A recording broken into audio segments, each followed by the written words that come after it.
Very good morning to all of you दोस्तों। स्वागत है आप सभी का एजुकेशन कैट 6 में। और रुख करते हैं बिहार की तरफ।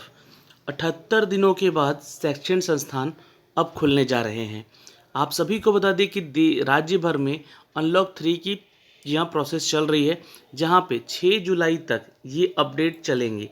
अनलॉक 3 में अभी तक, जी हाँ दोस्तों, शैक्षणिक संस्थानों की ओपन होने की बात नहीं कही गई थी, लेकिन अब यहाँ पर हमारे शिक्षा मंत्री ने बोला है कि इसे चरणबद्ध तरीके से खोला जाएगा, जिसमें कि कॉलेज और दूसरे चरण में कोचिंग संस्थान और तीसरे चरण में स्कूल होंगे।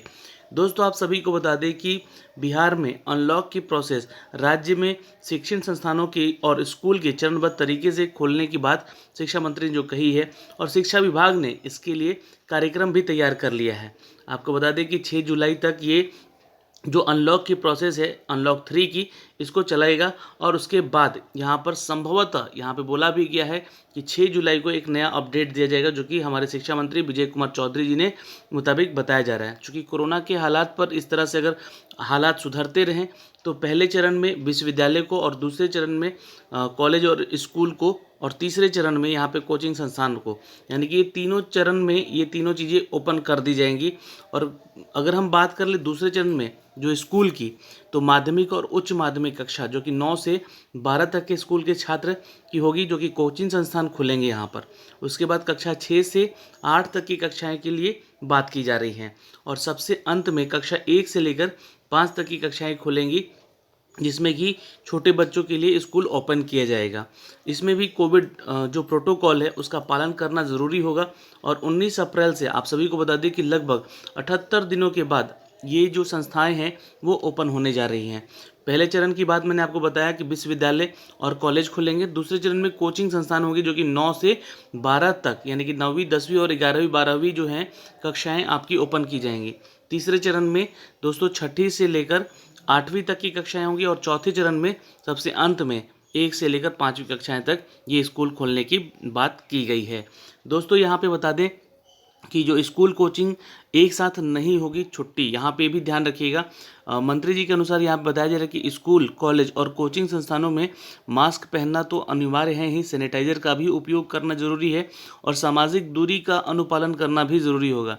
और शैक्षणिक संस्थानों की बात कर ले तो कोविड प्रोटोकॉल को लेकर यहाँ पे अनुपालन करना अनिवार्य होगा। ये बातें यहाँ पे आपको साफ साफ बोली गई हैं।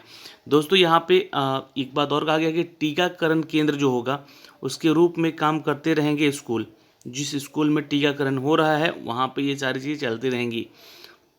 दोस्तों, आज से कक्षा 1 से 5 तक की पढ़ाई होगी दूरदर्शन पे, यानी कि ऑनलाइन की शैक्षणिक संस्थानें भी यहाँ पे ओपन तो थी ही, लेकिन आज से यानी कि 28 जून से यहाँ पे ये सारी चीज़ें अपडेट की जा रही हैं कि दूरदर्शन पर कक्षा 1 से 5 तक की पढ़ाई सोमवार से शुरू होने जा रही है। 9वीं से लेकर 12वीं तक के जो छात्र हैं 10 मई से इनकी क्लासेस शुरू थी। और 27 मई से कक्षा 6 से 8 तक के बच्चों की पढ़ाई भी यहाँ पे अब शुरू कर दी गई है। तो आप लोग दूरदर्शन को थोड़ा ट्यून कर लीजिएगा, जो छात्र घर बैठे पढ़ाई कर रहे हैं। और बिहार शिक्षा प्रयोजन परिषद के तहत यहाँ पे यूनिसेफ की मदद से कक्षा 1 से 12 तक के बच्चों के लिए पाठ्य सामग्री तैयार कराई जा रही है। और ये ई करेंट शिक्षकों और विषय विशेषज्ञों के माध्यम से तैयार कराए गए हैं। तो यहाँ से जो अपडेट आ रहे हैं दोस्तों, ऑनलाइन शिक्षण संस्थान के लिए तैयारी भी हो रही है। और साथ ही साथ जो ऑफलाइन स्कूल हैं, कोचिंग है, संस्थान है, कॉलेजेस हैं, उनको चरणबद्ध खोलने का भी यहाँ पे बात किया जा रहा है। 50% बच्चे पहले दिन जाएंगे और दूसरे दिन उसके बाद वाले जो बच्चे बचेंगे वो जाएंगे। तो ये तरीके से जो है आप यहाँ पे स्कूल और कोचिंग संस्थान जो है ओपन कर सकते हैं। और ये कब से होगा? तो ये 6 जुलाई से। इसका अपडेट यहाँ पे हमारे शिक्षा विभाग के मंत्री श्री विजय कुमार चौधरी जी ने दिया है। और ये 6 जुलाई को इसका एक अनाउंसमेंट भी किया जाएगा, जो कि ऑफिशियल होगा। उसके गाइडलाइन तैयार किए जाएंगे और वो नया गाइडलाइन आपको शेयर किया जाएगा यहाँ पर। तो ये एक यहाँ पे न्यूज़ अपडेट था दोस्तों। इसके अलावा एक वैकेंसी का अपडेट आ रहा है यहाँ पर, जो कि असिस्टेंट ऑडिट ऑफिसर का वैकेंसी है 138 पदों का। जी हाँ दोस्तों, आप सभी को बता दें कि बीपीएससी, बिहार लोक सेवा आयोग की तरफ से इसकी वैकेंसी निकाली गई, जहाँ पर जनरल कैटेगरी में 54 सीटें हैं, आर्थिक रूप से कमजोर जो हैं छात्र उनको 14 और अनुसूचित जाति से जो छात्र हैं 22, अनुसूचित जनजाति से हैं 2, अत्यंत पिछड़ा से 25 और पिछड़ा वर्ग से 17 और पिछड़ा वर्ग की महिलाओं के लिए 4 सीटें यहाँ पे ये मेंशन की गई है। आपको बता दें कि बिहार लोक सेवा आयोग के असिस्टेंट ऑडिट ऑफिसर का 138 पदों का जो भर्ती है, आवेदन करने की जो तिथि आगे बढ़ाई गई थी, इन पदों के लिए 29 जून यानी कि कल तक, है ना, कल तक ये डेट है दोस्तों लास्ट। तो आपको मैंने सोचा कि इसका अपडेट दे दिया जाए और ये 29 जून को लास्ट डेट है फिर से आवेदन भरने के लिए जो मौका दिया गया था। अगर आप इसके लिए योग्य अभ्यर्थी हैं तो आप इसका आवेदन ज़रूर कर लीजिएगा। अभी भी लिंक ओपन है बीपीएससी की ऑफिशियल वेबसाइट पर जाकर आप सारी चीज़ चेक कर सकते हैं। और इसके बारे में मैंने आपको पहले भी अपडेट दिया था। जी हाँ दोस्तों, और यहाँ पर एक अपडेट और आ रहा है, मैं आपको बताना चाहूँगा।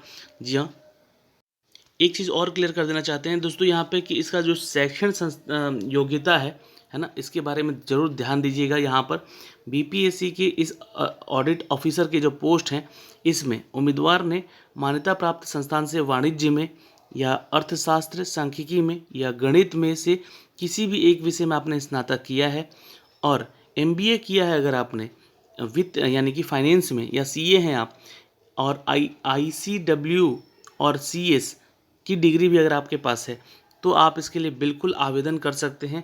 और विस्तृत जानकारी के लिए तो आपको इसका नोटिफिकेशन एक बार पढ़ना पड़ेगा। 21 से लेकर 40 साल तक का एज क्राइटेरिया है यहाँ पर।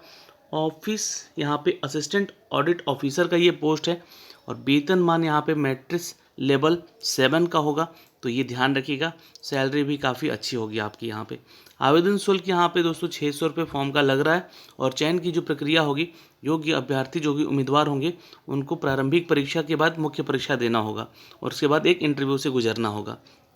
तो आवेदन कैसे करना है आपको, तो इसके ऑफिशियल वेबसाइट पर जाएं और वहाँ से आखिरी तिथि से पहले यानी कि कल से पहले आपको इसका आवेदन करने का जो लिंक दिया गया है उसके जरिए आप आवेदन कर सकते हैं। प्रारंभिक परीक्षा सामान्य अध्ययन विषय से जुड़े होंगे जो कि आपका जीके, जीएस और करंट अफेयर के टॉपिक से होते हैं। और उसके बाद दोस्तों मुख्य परीक्षा आपके सब्जेक्ट से रिलेटेड होंगे। उसके ऊपर जो भी आप जिस सब्जेक्ट से रिलेटेड है, आपका डिग्री हो रखा है या फिर मास्टर डिग्री हो रखा है, उसके ऊपर यहाँ से आपसे क्वेश्चन पूछे जाएंगे मुख्य परीक्षा में। तो यहाँ पे जो ऑब्जेक्टिव आपके पेपर होंगे, मतलब जो प्रारंभिक परीक्षा होगा, वो मल्टीपल चॉइस वाले क्वेश्चन होंगे, यानी कि एक क्वेश्चन और 5 ऑप्शन उसके होंगे। इस तरीके से, इस तरह से बीपीएससी का एग्ज़ाम पैटर्न होता है। तो ये सारा डिटेल था यहाँ से दोस्तों इस एग्ज़ाम को लेकर, जो कि मैंने आप तक साझा किया है। दोस्तों कुछ वैकेंसीज़ और हैं जो कि अदर स्टेट से हैं, वो मैं आपको अगले वीडियो में अपडेट करूँगा, जिनके लास्ट डेट यह इसी जुलाई के फर्स्ट वीक तक हैं। तो यहाँ पे जैसे कि एक centre for the development of advance computing, जो कि मुंबई प्रोजेक्ट के लिए इंजीनियर की वैकेंसी थी 51 पदों की, ये मैंने आपको यहाँ पे अपडेट कर दिया है। 3 जुलाई तक इसका लास्ट डेट है। ठीक है, वेतन यहाँ पे 31,000 से लेकर 45,549 रुपये तक की है। तो आप इसको ज़रूर देखें और आवेदन कर लीजिएगा। शुल्क यहाँ पे 200 रुपये लग रहा है आवेदन करने का, और ये इसका ऑफिशियल वेबसाइट है जहाँ से आप जाके आप आवेदन बिल्कुल कर सकते हैं। जी हाँ दोस्तों, नोट कर लीजिएगा। और सेक्शन योग्यता में यहाँ पे बीई, बीटेक और एमएससी, एमसीए की डिग्री होनी चाहिए आपकी, तो आप इसके लिए आवेदन बिल्कुल कर सकते हैं। और ये मुंबई जॉब है, तो यहाँ से ये आप अपडेट किया गया है किस किस कैटेगरी में कितना पदों का विवरण है। टोटल 51 पदों की वैकेंसी है।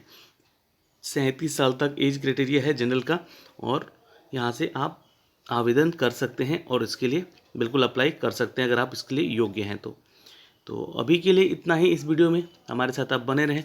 धन्यवाद। मिलते हैं आपसे अगली वीडियो में, तब तक के लिए बाय बाय, टेक केयर। ध्यान रखिएगा अपना और अपने परिवार का।